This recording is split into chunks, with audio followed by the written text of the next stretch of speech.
The following is a special presentation of Tony Kurre Radio.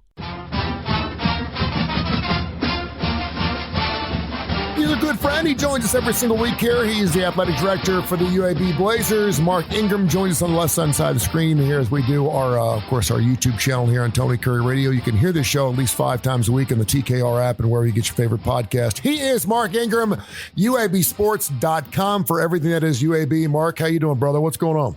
I'm great. Happy New Year to you. And Happy New Year to you, too. This is the first show of 2024. We'll talk about some hoops, some other sports things. But wow, what an incredible semifinal we had there between our Final Four. Probably the best 2 games we've had in history. You'd have to make that argument, certainly going down to a game in overtime. Of course, Alabama comes up at the short end, and then that nail-biter against Texas and Washington. But your thoughts on those 2 ball games? Well, they were great. I totally agree with you. I can't recall a year where both games were that close and that competitive. I think, what we want is to have a more competitive environment nationally, and that's what we've been looking at. And Washington and Oregon have been in the playoff, but I think they're the only 2 teams. I'm saying, Southern Cal, they've been in it, but if you look year by year, most of the teams are from the Southeastern Conference, Oklahoma and Ohio State. And so it's really good. It's healthy for the sport to have teams from other conferences participate. And you had Clemson in it. And but Southeastern schools primarily, which of course we all being where we're from, we're not surprised. We think the best football is played in the Southeast. And I think predominantly it clearly is. But I think it's healthy for football to have other teams in it. Now, if you're a Bama fan or you don't like to hear that, and you want Alabama, Georgia, LSU in it every year, but it's good for the sport to have other teams in it and from around the country, and it's better for the total viewing audience. What does it say to you as an athletic director? And obviously the SEC has been super strong for a long period of time, but I believe since 98 when the BCS era started, Ohio State's the only Big Ten school to actually win a national title. You mentioned the USC and the Pac-12 and how apropos that whole conference is falling apart, and they could actually walk away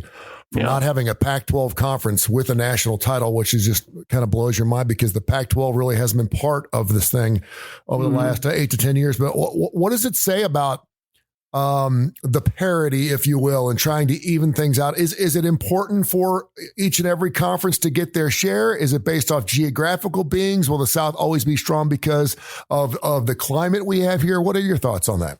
Yeah, I mean, the details of how the money is shared, I don't know off the top of my head how it is, but every conference is participating in the revenue from the college football playoff. So, it's on a different topic where people are like, well, the players don't get that money. Yeah, they do. Mm-hmm. They get it because that fancy weight room that you're in got paid for through the money that the school received. The nice hotel you stay in when you travel on the road, the food that you ate, that's all paid for through the revenue that we cobble together from ticket sales and jersey sales and, bowl revenue, playoff revenue, all that stuff comes together. NCAA basketball tournament revenue, we get all that stuff. We all participate and receive that, which is how we run the program. So the kids are not getting it as cash in their hand, but they're getting it in other indirect ways. And so every conference is getting money, every school is getting money. But do they get more for being in it? I'm not sure how that works. And what I think it is that is determined conference by conference. So like in the SEC, for example, they may say, like, if you are a participant, you get a higher share than the other members of the league. But if there's nobody, let's say, the ACC wasn't represented. So the ACC probably get a number, and then from the playoff, and then everybody in the ACC gets the same amount of money. Yeah. Is it strange to you that it seems like, and maybe this is just because it's such in our face, but like the FAU's the world going to a Final Four, and then of course leaving their conference. You got the Pac-12 with Washington, of course, doesn't even have a conference. They're going to be playing for a national title. Maybe it's just me, but it seems like there have been, just over the last few years, a lot of teams that have either left their conferences and then end up being a national title winner, or I don't know. Maybe it just seems like it's been like that. But am I missing something here? Man, I mean, look, conference realignment has always existed. If you look back, Tulane used to be in the SEC, Georgia Tech used to be in the SEC, South Carolina and Arkansas now have been in the SEC for 30 years, but they entered that league in either 91 or 92. So, the old Big 8 became the Big 12, and that has changed. Colorado left it, now they're back. That's always existed. I really am not a huge fan of this really super large geographic thing. It's bad for the fans. I think maybe it is good for television, and which produces conference revenue because you've got multiple time zones now, right? The ACC is going to have the West Coast Pacific time zone, which they never used to have. Yeah. But that's not good for any of the fans. It's not good for the parent of the players. When we considered the American Athletic Conference compared to Conference USA, we saw those footprints as almost identical. So we jumped, we moved, we made a move, but we didn't feel like our geographic change was very different. We were already going to Boca Raton, so to go to Tampa is not farther. Yeah. We were already going to Old Dominion, which is Northern Virginia, so to go just in football to Navy or other sports to go to Temple is not that different. We dropped El Paso, Texas. So we picked up that distance, but we dropped El Paso. So we were already going to Dallas to play Denton, to play North Texas and Denton, Texas. So picking up SMU was no big deal. Now, of course, they're leaving, but we already had San Antonio. We already had Rice. So it wasn't a huge geographic change. Some of the things we lost was the drive to Middle Tennessee and Southern Miss and Western, but we picked up a drive to Memphis. Yeah. So it's not perfect. Yeah. And it is different. But we did not go from this to like this, in terms of our footprint. It didn't expand like that the way the Big Ten and the ACC now are. And so anyway, I wish that we could figure out some way. I get playing national games, which is why I would rather, if I was those schools, to do it. If I had the money to easily move around, I would rather do that in the non-conference scheduling. If I was Georgia, let's play Oregon. Let's go home and home with Oregon, in a non-conference matchup. And some schools do that. But I wish we could figure out a way, in particularly every other sport, to find a way to make it geographic. If we could figure out a geographic rivalry that everybody would get comfortable with, well, then that's what makes fans travel. Yeah. That's really what made this. When people go, why is the SEC so good? It's because, man, like from Birmingham, Alabama, you can get in your car and in about 5 hours be to almost every single SEC school. Yep. And if you drew a triangle from like Birmingham to Chattanooga to Nashville, if you live in that little triangle, you can kind of get everywhere within a reasonable drive. Sure. That's why it was so good, because games didn't used to be on television and you could drive to all these places. Like, really think of how close you are to, from here, Ole Miss, Mississippi State, LSU's 5 hours, Vanderbilt's 3 hours, Tennessee's 3.5, Georgia's 3.5. Obviously, Alabama and Auburn are close. I mean, like, it's really compact. Yeah. Lexington, Kentucky is probably, I just basically did it. It's probably 5 to 6 hours. And then now when you layer in South Carolina's 5 hours, when you add in Arkansas is a little bit farther now. As I said, it's, Missouri's farther now that they're in. A&M's farther now that they're in. And of course, Oklahoma and Texas are farther now that they're in. But what it was awesome. And that's why, the strength of the fandom was so good and those rivalries became so good because they were able to travel to the games so easily. This is the UAB Director's Chair. He is the UAB Athletic Director, Mark Ingram. He joins us every single week right here on the TKR app, over 100,000 people strong. We can, of course, listen to the show 5 days a week, and you can also hear it wherever you get your favorite podcast and right here on our Tony Curry YouTube channel. We do have an interesting email here from info@TonyCurryRadio.net, info@TonyCurryRadio.net. Scott in Tupelo said, if we're going to hammer on the committee for picking the Final Four the way they did, that seems like they nailed it. We had two fantastic games, and we saw the Georgia FSU game. It was an absolute blowout. Now I realize that FSU, don't know how they showed up for that game, didn't know if they cared about that football game, but it certainly looked like they did the right thing by not putting them in the Final Four. If we're going to hammer them for picking these ball games, should we give them accolades for doing a good job? As an athletic director, do you kind of look at that and go, they did a pretty good job? Because we do it with March Madness every year. There's always a 16 to 15, a 14 to 13 seed that ends up getting to an Elite Eight. We're like, wow, they missed that one. Or is it just, the way the ball bounces? But what's your thoughts on that as an athletic director? Well, you're spot on there, Tony. Is even with the 68 teams that get into the NCAA basketball tournament, we even show who are the last four to get in and who are the first four to be left out. And so it doesn't matter whether we have a 14 playoff or a 12 or a 36. We're always going to talk about that team that did not get in. In this case, we are talking about Florida State and Georgia. We're talking less about Georgia because they weren't undefeated and they lost that last game. But to me, clearly Georgia is the team that if you were going to say should have gotten in. And hats off to Florida State for being undefeated in the regular season. And I hate that they couldn't get in too. Auburn fans will say, well, we were 13-0 and didn't get into the championship. I think that was back in the BCS days, pre-playoff. But nonetheless, I think in that year there were 3 undefeateds and they could only take 2. Yeah. And so I want to say that year, I'm guessing here, that was, I think, Texas, Southern Cal maybe. But if I'm wrong, I'm wrong. Yeah. But the point is, they got left out in a year that they easily could have gone. I don't get the opt-outs in the bowl games. I think it's a terrible mistake. I think the players make a mistake. I think they don't realize. Some former players will say, man, he's got nothing to prove. He should have played, or he's got nothing to play. He didn't have to play in that bowl game. He could have gotten injured.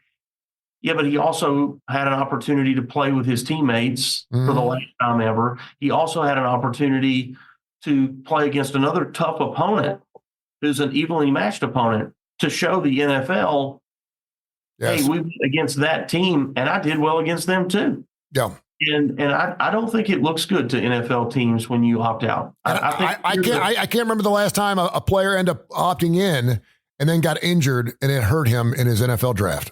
I don't remember someone saying, well, if he just sat out, we wouldn't have taken him number 3 overall. He's going to get number 3 anyway. Yeah, like if that's almost like saying, look, I'm a preseason All-American. I'm going to opt out the whole season. Yeah. I'm preseason All-American. I have nothing to prove. Yeah. I'm going to opt out my entire next season.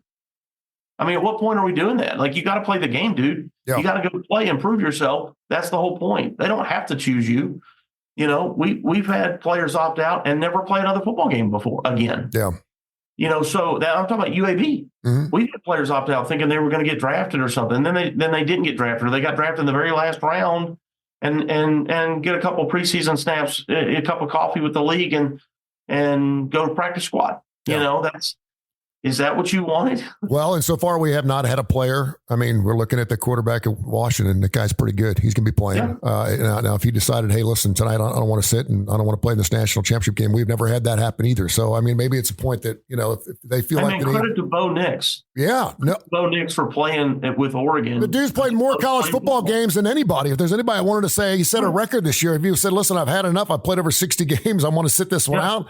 But he even said, listen, it was another opportunity to be with my boys, to get on that football field with those guys. I wouldn't have given it up for anything. And he's got a lot riding too. So good for him. Yeah. Yeah. Look, man, my old teammate, Peyton Manning, was projected to be the number 1 overall draft pick in the NFL draft and came back for a senior season.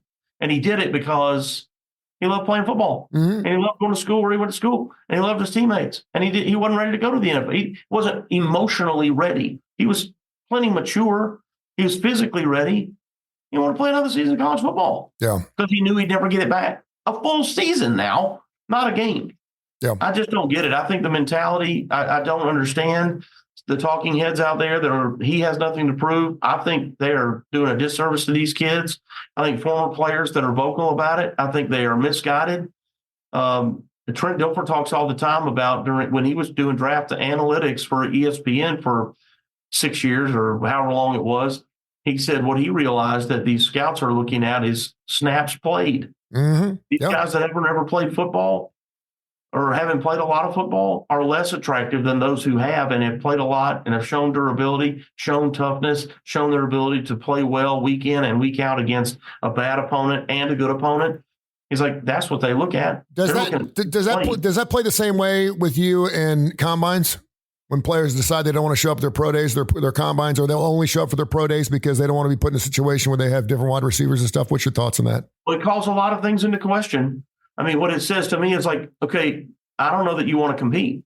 Yeah. Or maybe you're not as fast as we all thought you were, and so you don't want to be measured against that guy. Now, if a person's like, look, man, I hurt my hamstring last week, and I don't want to show up and run slow. I agree with that now. Okay. Mm-hmm. Don't go run slow. We had a player here, not to name names, who's a really good player, and he may still be on somebody's practice squad, but he ran with a hamstring. He got talked into it by somebody, and he shouldn't have done it. He got talked into it by a scout or somebody, I think. I don't remember the exact story.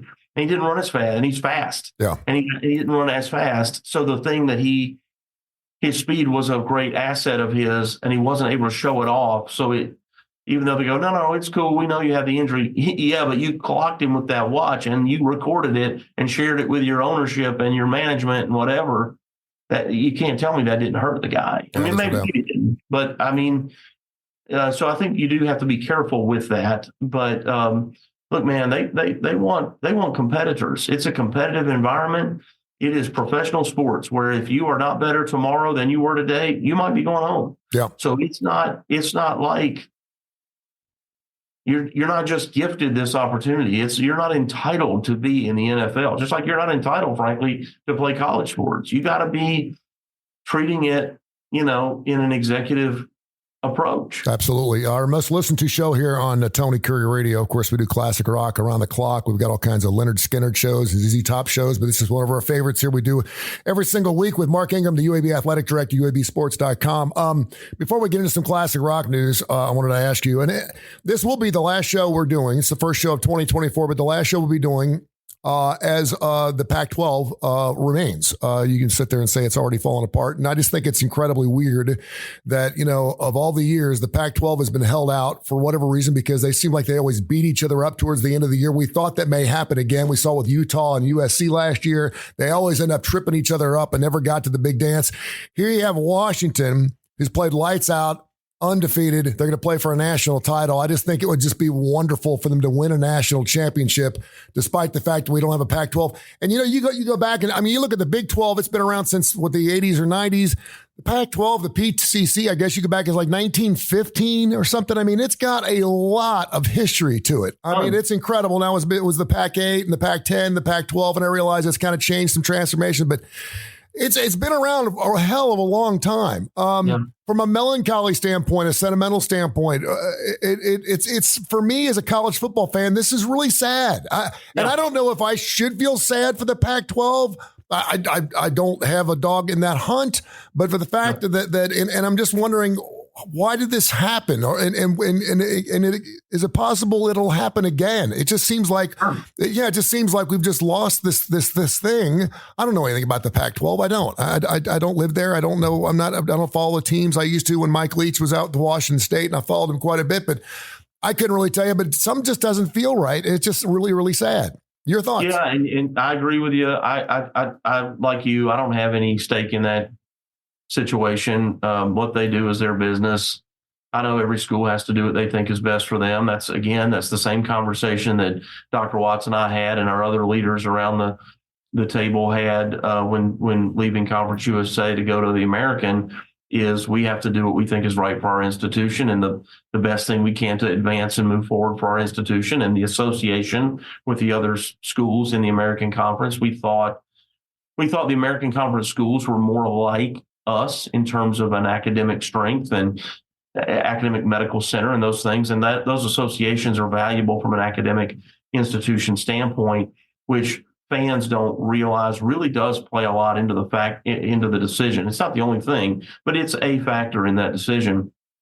And that might resonate more, let's say, at UAB than it did at Florida Atlantic. I can't speak for them, but it was a big part of it, and it is a part of it. Like when you see conversations about the Big Ten, every school in the Big Ten is what's called an AAU certified institution, which is an academic distinction that universities pride themselves in having.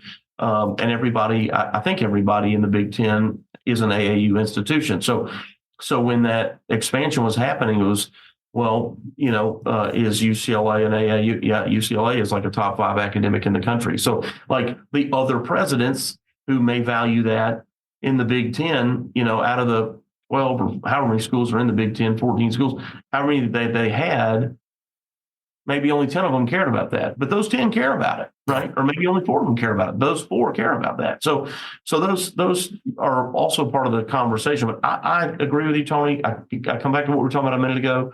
The geographic nature of what the Pac-12 was and that West Coast competition from Arizona up to Oregon and Washington, I think it's going to be really, I don't know. I think it's sad too. Again, I think it's bad for their fans. It's bad for the players' parents. The idea of traveling across country to see your kids play or whatever is hard. Their answer is, well, you can catch every game on television. Yeah, I can. That ain't the same as watching my kid play live in person, who, again, most likely will never play again once that is done. Do you think I've invested a lot of time and energy in my kids' time, right? They've been playing T-ball or whatever since they were 5. I've taken them to hitting lessons and fielding lessons and private this and club ball and travel ball in the summers and all that. I've skipped vacations for the last 15, 18 years of my life to take them to all this stuff, to give them this opportunity, which they got. And now I can't watch them because they're traveling from New Jersey to Los Angeles. Do you think it plays into the Pac-12 at all? And we've been talking about this for years. A lot of people on the East Coast obviously don't see Pac-12 games because of the 3-hour time change. And obviously everything's Eastern Standard Time. We're central here in Birmingham. And a lot of people talk about, well, I can't stay up till 1 o'clock in the morning to watch a Washington State game. And I certainly get that. And so a lot of the voting happens and a lot of the big writing happens in Chicago and Cincinnati and in New York. Not so much in LA, obviously, because they're out there. But a lot of people say that it's not good for the Pac-12. Did that hurt the conference? Did that hurt the conference that so many people who write some of the big articles don't get a chance to watch Pac-12 football or really don't care? Well, what hurts them is their general television. The offer from the television networks wasn't as great because their viewing audience isn't as great. Yeah. And that money comes from advertisers. Well, if I'm advertising on your network, it's, as you know, it's because I need people to see my ad. Right. Yep. If I'm going to spend that money, how many people are going to see my ad, my commercial? And I've forgotten this statistic. You may know this off the top of your head. Isn't it something like 50% of the country lives within 20 miles of I-95? Mm-hmm. Yeah. It's something like that. Yeah, it's crazy.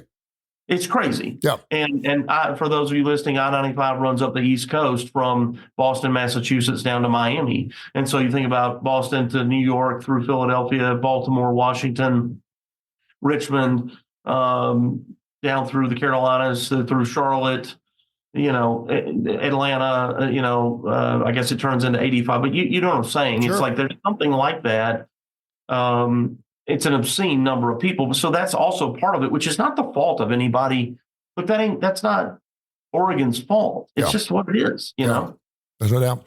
UABsports.com is the website to buy tickets, to find out what's going on, everything that's UAB. The basketball program keeps doing their thing. Absolutely loving it. Of course, the women's basketball team doing pretty good. You want to talk about that for just a second here, and then we'll get into some classic rock questions. Yeah, man. I mean, women's basketball is on a tear. I mean, they had a thrilling finish with Memphis last night here in Bartow Arena. They won. So they're 2-0. I mean, still undefeated in conference play, but have had a really good season so far. Really proud of Randy Norton and his staff and those kids. They really picked up in the offseason a lot of speed and size, which they needed to be more competitive, and have done so. And if nothing else, have gotten they had a lot of kids hurt last year, so he's gotten a lot more healthy than he was.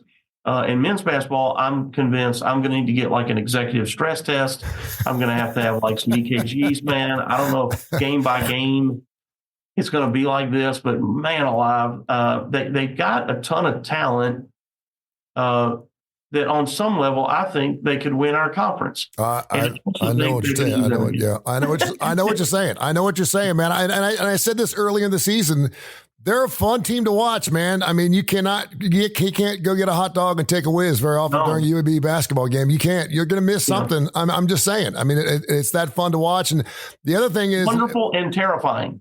It is terrifying, but they're very responsive. I know they play really hard, and I've watched enough hoops in my life to know when guys are mailing it in or not, and they play for coach, and so that says a lot. And you'll never see this team give up. And so, yeah, it is terrifying. It's exciting. It is something else, man. We got a big game, home game with South Florida on Sunday, so hope fans will come out and see us play South Florida. It's another opportunity to try to get another win if we can. We'll see. South Florida's got a good team as well this year. And, our team, like I said, we could win by 20 or be neck and neck and go to triple overtime. Yeah, it could be. Mark Ingram, the UAB athletic director, it has been this year, they're saying could be the greatest classic rock year in the history of classic rock. Now you're thinking to yourself, now how is that possible? It's 2024. Most of these bands, the Rolling Stones, are in their 63rd year, I think it is. And you're like, how is that possible? And then I'm thinking to myself, okay, well, I think COVID really corrected some things because I think a lot of people were kind of on the way out. And I think a lot of classic rock bands missed being on the road. And I think the idea, Stevie Nicks was one of those, the idea of never playing live again scared the hell out of her. She's like, oh my gosh, we almost lost it here, folks. We almost were told we could never play live again. And so everyone decided to get back on the road. So I went through a list before we got started today. It's just amazing. Kansas, Def Leppard, Lynyrd Skynyrd, Foreigner, Journey, the Foo Fighters, the Rolling Stones. The Eagles have pretty much just said, listen, we're just going to keep playing live. We don't have a worldwide tour. As long as you continue to come see us play, we'll just continue to keep playing. So I'm assuming they're going to be playing like Kiss for another 30 or 40 years as long as they continue. Metallica, Iron Maiden, it's amazing. Then you got bands like AC/DC who are celebrating their 50th anniversary this year, and for whatever reason, we can't get them to commit to a tour. But have you ever seen, growing up, man, if 3 of those bands were on a summer tour, it was the greatest summer of your life. Yeah, I've never seen so many big classic rock bands on the road at one time in all my life. First of all, I can't afford to go see them all. I wish I could. But then you want to throw in your Taylor Swifts and your Beyoncés and these other people that aren't even the classic rock genre who continue to do their thing. But have you seen anything like it? It's pretty amazing. Yeah, I mean, I think people enjoy it. I mean, it's proving that people like that experience, love going to see, their favorite artist. I mean, that's what it always was for me, man. Like I wasn't even really a Kiss fan until I saw Kiss live. Oh. And when I saw Kiss live, I felt like I had to go buy everything they had because it just changed. Like the way that they presented and performed, it was so exciting. That's what made me love them. And I've got a bunch of other bands, some that you've never heard of, that are that way for me, that if my buddy played it, I was like, it's okay. But then to see them live and see how charismatic maybe they were, made me go, man, I love that guy. I love that band. I love that guitarist, whatever. I want more of that. And it makes you think about it. When you listen to the music, makes you reminisce about that show. And, I'm not a big autograph guy. To me, autographs are about the experience of meeting the artist. It's not just, I don't want you to give me an autograph of Elton John. That doesn't do anything for me. Yeah. I got to meet Elton John. Having the autograph, I guess, only proves that, in fact, I did meet Elton John and that I could talk about how I met Elton John. And then that's really what would be meaningful, right? Is that interaction if I got one. But even standing at the fence and him walking by and like scribbling his name on. Yeah. No, I mean, it's a story. It's the story that goes behind it. I mean, it really is, and that's why that autograph's worth a lot more to you. And that's what the concert is. Yeah. And there's nothing better too than, and you bring up a great, and I'll use this as an example, and I can't believe I'm saying this, but I've always liked Barry Manilow. I wouldn't tell anyone that I like Barry Manilow. I like Mandy. I like some of the songs growing up. Growing up, I was a good Christian kid, so we listened to a lot of Barry Manilow in the Kurre household. But it was until I saw him live in concert at the BJCC Concert Hall, it just took it to a different level for me. And I was like, oh my gosh, I'm a real fan of this guy. And I mean, the guy looks like a freak, for God's sakes. I don't know how much Botox he takes. It's amazing. The guy, he's still singing. He's still doing his thing. He's still singing. I think somebody that was like that for me, and I liked this guy. Probably more than maybe you did with Barry, but I had that kind of same thing with Rod Stewart. I saw Rod Stewart live, and man, I was like, God, he is awesome. He is awesome. He was fun to watch and great performer, and just a wide variety of, like, a real wide range of sounds, music styles, and really cool. And I hope you got a chance to see him sing some of his old stuff, because he came out earlier last year and said, I'm not singing the Rod Stewart stuff anymore. All he's doing is the Storybook stuff, which really bums me out, because I would like to hear him sing Hot Legs one or two more times. I really would. Come on. All right. Thank you, brother. Appreciate you, man. We'll catch up next week. Sounds good. This has been a special presentation of Tony Curry Radio.